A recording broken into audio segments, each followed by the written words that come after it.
ये बड़ी खबर, बड़ी अपडेट आपको बताएं, लालू यादव की तरफ से भी कहा गया है, बिहार की सियासत से जुड़ी एक और ये बड़ी अपडेट, जिस तरीके से लालू यादव ने कहा है कि जो सभी विधायक हैं वो पटना में ही मौजूद रहे। गणेश भी हमारे सहयोगी दिल्ली से हमारे साथ यहां पर जुड़ रहे हैं। गणेश, दिल्ली में किस तरीके की हलचल है, क्योंकि लगातार बड़ी अपडेट्स मिल रही हैं बिहार से और लालू यादव जो हैं वो भी अपने विधायकों पर नजर बनाए हुए हैं। सुमित, यूं कहे कि ये जो नया महागठबंधन जो बना था बिहार में, अब वो कुछ ही दिनों का या कुछ ही पलों का या कुछ ही सेकंड का मेहमान बन चुका है। कभी भी ये गठबंधन टूट के और नीतीश कुमार दूसरे पाले में आ जाएंगे। क्यों, इसलिए कह रहा हूं कि जिस तरीके से जो मेरे सूत्र बता रहे हैं, बात बन चुकी है और सहमति बन चुकी है। कभी भी नीतीश आ सकते हैं और कह सकते हैं कि अब मैं जिस तरीके से रुखसत हो रहा हूं और अब एनडीए की तरफ आ रहे हैं और वो दूसरी तरफ शपथ लेते हुए हमें दिखाई देंगे। और जहां तक जो जानकार सूत्र मेरे बता रहे हैं कि 2 उप मुख्यमंत्री बीजेपी की तरफ से होंगे, नए चेहरे होंगे, युवा होंगे, इस तरीके से बातें अब सामने आने लगी है। यानी यूं कहें धीरे धीरे कुछ ही क्षण बचे हैं जो पूरी तरीके से तस्वीरें अब साफ होते हुए आपको दिखाई पड़ेंगी। पूरी तरीके से जो हलचल है, कुछ देर बाद आप देखेंगे बिहार के उस राजभवन की तरफ भी आप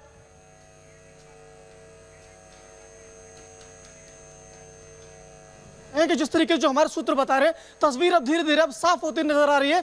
नीतीश और बीजेपी की बात पूरी तरीके से हो चुकी है। जी, यानी कि अभी से फॉर्मूला क्या कुछ होगा वो भी फाइनल यहां पर कर लिया गया है और अब जो आखिरी मोहर है वो लगनी सिर्फ यहां पर बाकी है और इन तमाम चीजों को लेकर बातचीत यहां पर हो चुकी है। अनामिका, सबसे बड़ा सवाल यह है कि आखिर फॉर्मूला जो तय किया गया ये वही होगा जिसे लेकर नीतीश कुमार और इससे पहले बीजेपी सरकार जिस तरीके से यहां पर बना चुके हैं। मैं उनके पास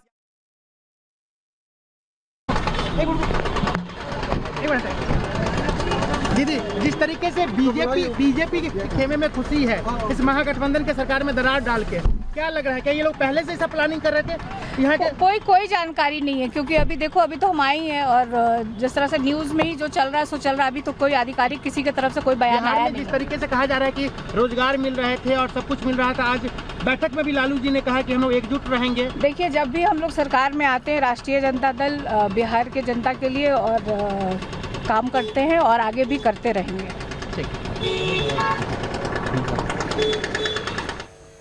तो आरजेडी जो है वो लगातार एक के बाद एक बैठकें यहां पर कर रही है और दूसरी तरफ स्थिति ये कि आखिर कैसे सरकार को यहां पर बचाया जाए, क्योंकि लालू प्रसाद यादव किसी भी हालत में अपनी सरकार को यहां पर नहीं जाने देना चाहते। ये स्थिति यहां पर बन गई है और साफ लालू यादव ने कहा है कि किसी भी हालत में इस्तीफा यहां पर नहीं देना है। खास मेहमान हमारे साथ यहां पर जो है वो जुड़ गए हैं। मैं वरुण जी आपके साथ यहां पर शुरू कर रहा हूं। वरुण पुरोहित, जेडीयू ने सबसे पहले यही कहते हुए आरोप लगाया है कि अगर आईएनडीआईए, क्योंकि सिर्फ बात बिहार सरकार की नहीं है, अब बात आईएनडीआईए की हो गई है कि आईएनडीआईए का कौन क्या होगा, क्या कौन अब उसे संभालेगा, क्योंकि शुरुआत जो की थी वो नीतीश कुमार ने की थी और वही साथ छोड़ गए और जिम्मेदारी आप लोगों की कि कांग्रेस का अड़ियल रवैया रहा है। देखिए, कांग्रेस का अड़ियल रवैया नहीं रहा है। नीतीश कुमार जी जो हैं अभी क्लियर होने दीजिए, 1-2 दिन में अगर वो जा रहे हैं भारतीय जनता पार्टी के साथ, तो कई बार भारतीय जनता पार्टी के साथ सरकार बना चुके हैं। मेरा शुरू से मानना ये रहा है कांग्रेस पार्टी का, कल भी मैंने यही कहा था, कांग्रेस पार्टी को पूरे हिंदुस्तान में कांग्रेस को अलायंस करने के बजाय खुद को चुनाव लड़ना चाहिए। जो परंपरागत अलायंस पार्टनर है हमारे, उन जैसे डीएमके है तो उनके साथ तो रखें, बाकी इंडिया अलायंस बना था। हेलो जी बिल्कुल, हेलो, इंडिया अलायंस बना था, पूरा फॉर्मेट नहीं हुआ था। जब भी मैंने यही कहा था जुलाई में विधानसभाओं के चुनाव थे कि भाई इंडिया अलायंस का क्या औचित्य क्या रहेगा। वो बिहार में देखिए, नीतीश जी भारतीय जनता पार्टी के साथ जाएंगे तो कांग्रेस को कोई नुकसान नहीं होगा और कांग्रेस के साथ रहेंगे इंडिया अलायंस में तो कांग्रेस को फायदा हो सकता है बिहार में। नहीं तो क्या आप लोग इस पर श्योर नहीं थे? खुद ही इस पर डाउट था। वरुण जी, वापस आपके पास यहां पर आ रहा हूं। बड़ी खबर आ रही है इस वक्त, मीसा भारती की तरफ से अभी बड़ा बयान दिया गया और उन्होंने कहा कि कुछ भी अभी साफ नहीं है। ये बड़ी जानकारी, मीसा भारती की तरफ से कहा कि कुछ भी स्थिति साफ नहीं है।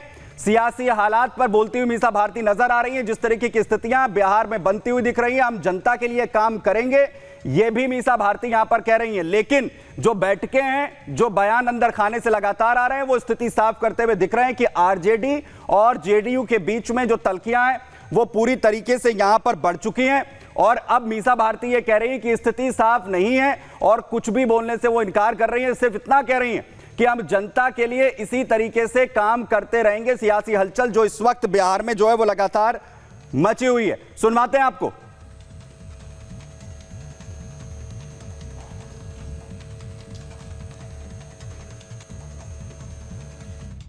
कोई जानकारी नहीं है, क्योंकि अभी देखो अभी तो हम आए ही हैं और जिस तरह से न्यूज़ में ही जो चल रहा है सो चल रहा है। अभी तो कोई आधिकारिक किसी की तरफ से कोई बयान आया नहीं। देखिए, जब भी हम लोग सरकार में आते हैं, राष्ट्रीय जनता दल बिहार के जनता के लिए और काम करते हैं और आगे भी करते रहेंगे।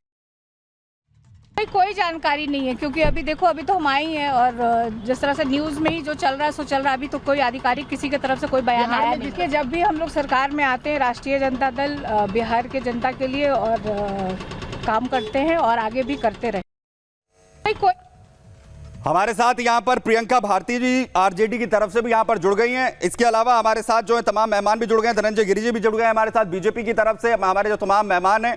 और इसी के साथ हमारे साथ अजय कुमार पांडे जी एलजेपी की तरफ से, रामविलास पासवान वो भी हमारे साथ यहाँ पर जुड़ गए हैं। मैं आपके पास यहाँ पर आ रहा हूँ प्रियंका भारती जी। मीसा भारती कह रही है कि स्थिति साफ नहीं है। आप लोगों को भी पता नहीं है कि बिहार में क्या हो गया है, या फिर अभी सिर्फ मुंह छिपाने के लिए, स्थिति को बचाने के लिए कोई बयान नहीं मिल रहे हैं, ये हालात है? हम मुंह क्यों छुपाएंगे? मुंह छुपाते वो लोग हैं जो गलत करते हैं। बिहार में जब से महागठबंधन की सरकार आई, जब से इस महागठबंधन की नींव नीतीश जी ने रखी, लालू जी ने, तेजस्वी जी ने रखी, तब से तो बिहार में अनेकों नौकरियां मिल रही है। अरे बिहार की काया पलट हो गई है, अस्पतालों की तस्वीर बदल गई है। 460 करोड़ का इन्वेस्टमेंट अस्पतालों में सिर्फ सुधार के लिए हुआ, लाखों लाख रोजगार मिले। हम क्यों मुंह छुपाएंगे? और इस संशय की स्थिति की बात जो आप कह रहे हैं कि अभी कोई खबर नहीं है, तो मीडिया की तरफ से तो जो लगातार चलाए जा रहे हैं सूत्र सूत्र सूत्र, कौन है सूत्र? कहां से ये सूत्र? नीतीश जी फोन कर रहे हैं, लालू जी फोन कर रहे हैं, कौन है सूत्र? मुझे नहीं समझ में आ रहा है। और मुझे जो क्लैरिटी है ये यही क्लियर है कि महागठबंधन सरकार इसीलिए बनी थी ताकि बिहार में दंगाइयों की, बलवाइयों की, करप्ट लोगों की एंट्री ना हो पाए, बीजेपी की एंट्री ना हो पाए। तिवारी कह रहे हैं कि वो पापी हैं, और मीडिया अगर ये कह रहा है कि दूरियां आ गई हैं, कुर्सियों से पर्चियां हट रही हैं, तो आप कह रहे हैं कि संशय की स्थिति है। अभी तक तो पिछले 2022 से जो सरकार चल रही थी, नीतीश कुमार भले थे, उनके पैर छूकर आशीर्वाद लिया जा रहा था, और अब शिवानंद तिवारी उन्हें पापी बता रहे हैं।